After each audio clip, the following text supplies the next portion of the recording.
Assalamualaikum warahmatullahi wabarakatuh. Selamat pagi, salam sejahtera, salam budaya. Berjumpa dengan saya, Nur Rahmat dari Rumah Kreatif Dongaji.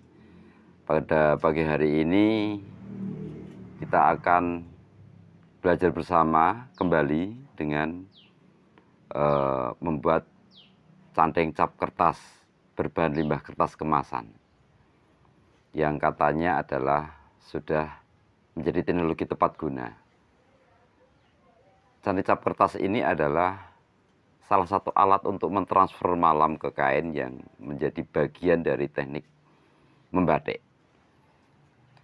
Secara umum batik sudah sangat dikenal begitu ketika pada 2009 2 Oktober telah diakui menjadi heritage atau pusaka dunia. Tidak perlu panjang lebar karena sejarah batik dan bagaimana batik itu dibagi menjadi tulis dan cap itu sudah dijelaskan oleh banyak orang, maka saya lebih memilih kepada praktiknya saja. Yang pertama adalah saya ingin menjelaskan bahwa cap kertas ini adalah varian dari bahan-bahan yang ada. Lalu ini adalah solusi untuk mengatasi problem-problem yang ada di masyarakat produksi batik, ataupun memberi suatu tawaran untuk mempermudah bagaimana destinasi-destinasi itu tercipta, karena ini sangat mudah untuk diaplikasikan. Oke, terima kasih. Yang pertama adalah cap kertas ini memang saya dedikasikan untuk berbahan limbah kertas kemasan, karena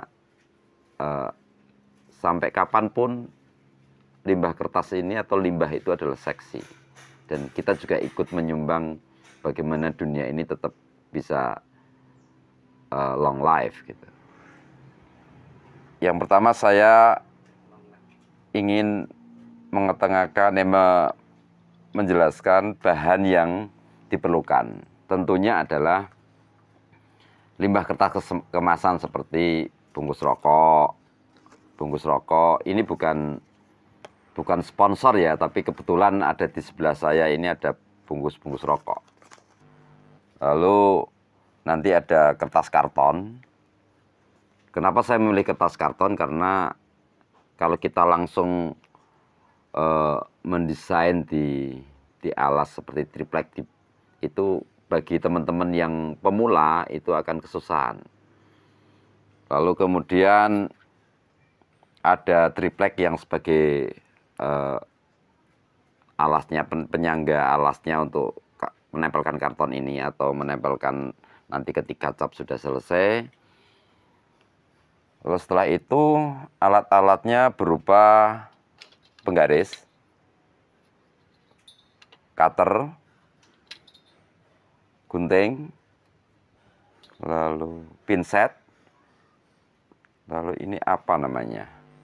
Ya, untuk membuat biar dia lebih halus atau lebih mudah untuk dibentuk. Yang tidak lupa ini pensil. Biasanya ada penghapus, tapi saya tidak pakai penghapus karena saya sudah pintar. Langkah pertama yang dilakukan adalah membuat desain untuk motif-motif yang akan kita terapkan. Di dalam desain cap itu ada ceplokan, ada sanggitan atau repetitif. Kali ini kita memilih ceplokan yang sederhana. Kenapa? Karena setelah kita tahu teknik dasarnya, maka untuk mengembangkan yang lebih detail, yang lebih rumit, yang lebih itu, ini sangat mudah. Kalau saya ketengahkan lebih detail, maka teman-teman susah untuk mengikutinya. Oke, langkah pertama membuat desain sesuai ukuran, lalu menyiapkan kertas limbah ini dipotong-potong menjadi bilah-bilah seperti ini. dengan ketebalan 1,5 sampai 1,2. Karena kalau sampai, menurut saya sampai ketebalan 1 cm nanti dia kena proses membuat flat atau membuat rata, kena amplas, itu akan menjadi lebih rendah, dan itu beresiko untuk dinding dari cap ini menjadi kotor, dan itu akan berpengaruh pula kepada ketika kita mentransfer malam ke kain, akan tidak bersih. Oke ya. Setelah, oh ya lupa juga, ini ada lem, ini fungsi utama, ini lupa. Nanti kalau kita nggak ada lem, nempelnya pakai apa? Oke. Yang pertama dilakukan setelah kita sudah membuat bilah-bilah ini, kita tempel ke garis ornamentasi yang sudah ada, dimulai dari dalam. Dimulai dari dalam, kenapa? Karena kalau kita dimulai dari luar, kita menciptakan kesusahan pada diri kita sendiri, ya kan? Nah, pada bentuk-bentuk seperti spiral, kita akan membentuk seperti spiral dulu. Kita bentuk begini, lalu kita ukur sesuai dengan garis yang ada. Kita tempel begini, pokoknya ini mengikuti garis yang sudah kita ciptakan. Lalu kita lem dengan lem G, atau di suatu daerah itu ada yang menyebut ini lem setan. Karena kalau kena tangan itu, kena kulit itu, jika berdua itu susah untuk dipisahkan. Maka beberapa tempat lain itu mengatakan ini lem setan gitu. Terus seterusnya ada juga teknik yang nanti dipotong terakhir. Ada juga teknik yang dipotong di depan, misalnya diukur lalu dibentuk, lalu dipotong di awal. Ada juga ada juga teknik yang dipotong di akhir. Jadi kita tempel dulu. Lem ini sifatnya sangat cair, dan dalam hitungan detik dia akan kembali menjadi kering kembali. Maka biasanya lebih baik itu kita lemnya dari atas, lalu dia akan turun ke bawah, iyalah turun ke bawah, karena dia sifatnya air, ya. Nah, ini harus kuat. Kenapa? Karena setelah ini dia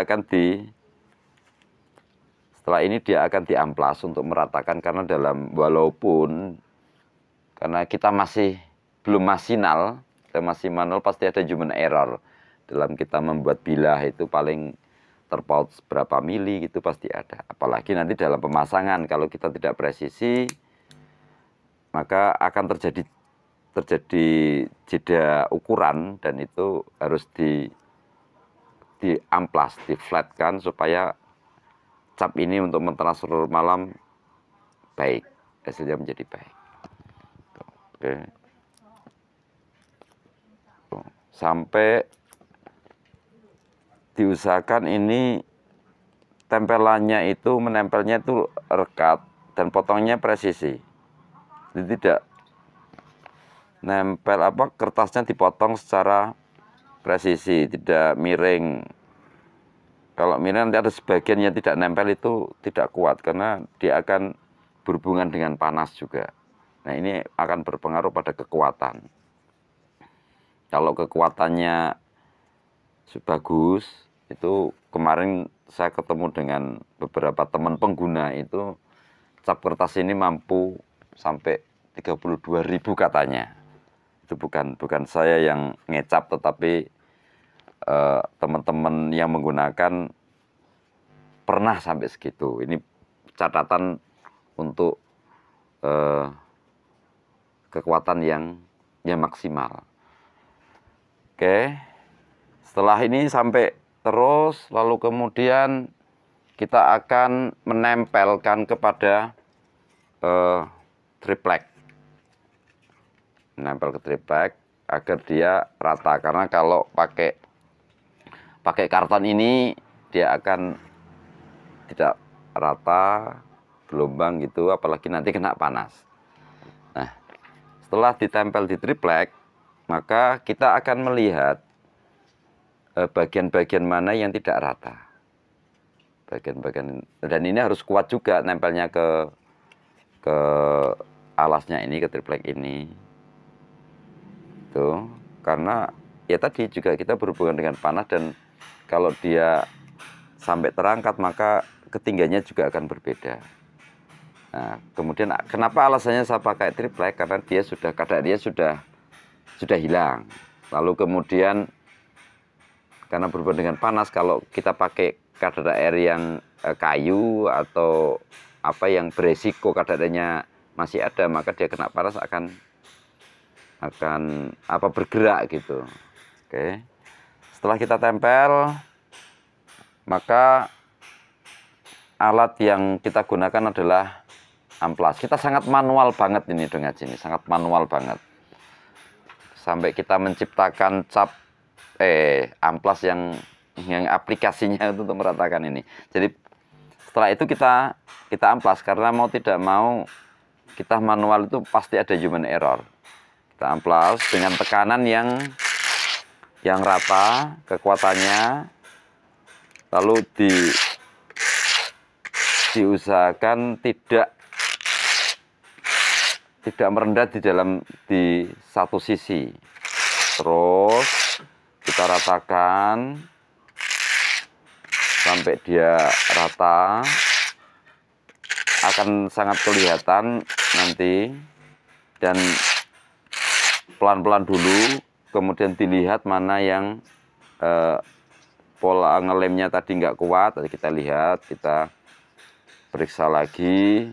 Oke, kalau sudah rata, kalau sudah selesai ngamplas, kita tes pakai benda yang rata, atau kalau memungkinkan di kaca gitu, supaya dia memang sangat rata. Beginilah sekelumit tip untuk membuat cap kertas. Dan cap kertas ini siap untuk diaplikasikan. Oke, terima kasih.